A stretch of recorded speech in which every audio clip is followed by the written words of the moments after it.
Hello everyone, welcome to the Silicon Gurukul. Noro virus recently UK में ऐसा देखा गया है there is a steady increase in the number of noro virus cases. तो बहुत सारे लोगों को वहाँ पर नोरो वायरस हो रहा है। नोरो वायरस क्या है? तो एक तरह का वायरस है। जब ये किसी को इफेक्ट करता है तो उसे नोजिया, वोमिटिंग और डायरिया फील होता है। तो सिम्टम में सबसे पहले डायरिया को ही रखा जाता है। आप सबको पता है कि जब किसी को डायरिया हो जाए तो डिहाइड्रेशन बहुत ज़्यादा होता है। डिहाइड्रेशन यानी कि जैसे आप आसपास में किसी को कभी डायरिया हुआ हो, आपने देखा होगा कि शायद वो जितना पानी पी नहीं रहा है ना, अगर वो 2 लीटर पानी दिन भर में पी रहा है तो उसके स्टूल के रास्ते से करीब 4 लीटर पानी निकल रहे हैं। तो ये बहुत ही एक कॉम्प्लिकेटेड स्थिति होती है कि डिहाइड्रेशन हो जाता है बॉडी में, जिसके कारण उसे सलाइन चढ़ाना पड़ता है, ग्लूकोज चढ़ाना पड़ता है।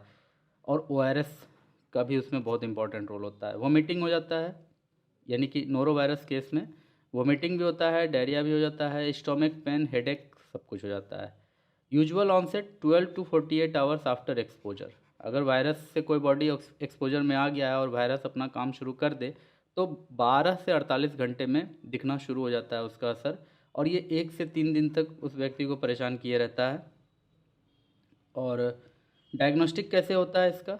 तो सिम्टम के बेसिस पर प्रिवेंशन क्या है? Hand wash, disinfection of contaminated surface, यानी कि सैनिटाइजर का खूब यूज कीजिए। अगर आपके आसपास भी अगर फैल गया है, आप यूके में बैठे हुए हैं, तो आप इस तरह से इसको प्रिवेंट कर सकते हैं। Treatment, supportive care, drinking sufficient fluids और इंट्रावेनस फ्लूइड्स। तो इंट्रावेनस फ्लूइड्स यानी कि ग्लूकोज जो सलाइन लगा करके चढ़ाया जाता है, उसकी बात हो रही है।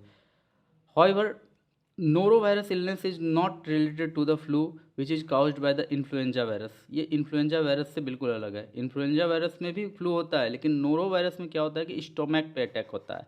इन्फ्लुएंजा में स्टोमैक पे भी असर पड़ता है, लेकिन उसका मेन अटैक लंग्स पर होता है। People of all ages can get infected and sick with norovirus. People can get the norovirus illness many times in their lives because there are many different types of noroviruses. Infection with one type of norovirus may not give protection against other types.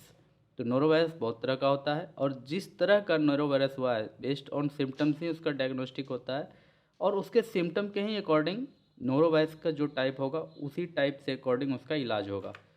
Transmission की बात करें तो close contact with someone with norovirus. अगर किसी को norovirus हो गया है, उसके क्लोज कांटेक्ट में जाने पर दूसरे पर्सन को भी ये हो जाता है। टचिंग सर्फेसेस एंड और objects that have the virus on them, तो भी ये हो जाता है। Eating food that's been prepared और handled by someone with norovirus. Is norovirus seasonal? तो कहा जाता है कि हाँ, ये सीजनल है। कोल्डर मंथ्स में ये ज़्यादा देखने को मिलता है। और अगर आप इक्वेटर एरिया की बात करें तो there is no specific season, वहाँ अगर आउटब्रेक आता है तो। सिम्टम्स, तो initial symptoms of norovirus are vomiting, diarrhoea, और patients also feels nauseous and suffer from abdominal pain, fever, headaches and body aches. Extreme cases में क्या होता है? Loss of fluids could lead to dehydration. Treatment क्या है? तो इसका कोई भी वैक्सीन नहीं है। No vaccine are currently available. Treatment for the infection focuses on relieving the symptoms. जो सिम्टम आ रहा है, यानी कि डायरिया हो गया है तो उसके लिए दवाई चलेगा, डिहाइड्रेशन हो गया है तो उसके लिए चलेगा, पेन हो रहा है तो पेन के लिए मेडिसिन चलेगा। अदरवाइज और कोई भी ट्रीटमेंट, नोरो वायरस का कोई स्पेसिफिक ट्रीटमेंट नहीं है। जो सिम्टम डेवलप हुआ है उसका ट्रीटमेंट होता है। It is important to maintain hydration in the acute phase. In extreme cases patients have to be administered rehydration fluids intravenously. Thanks for watching. See you in the next session.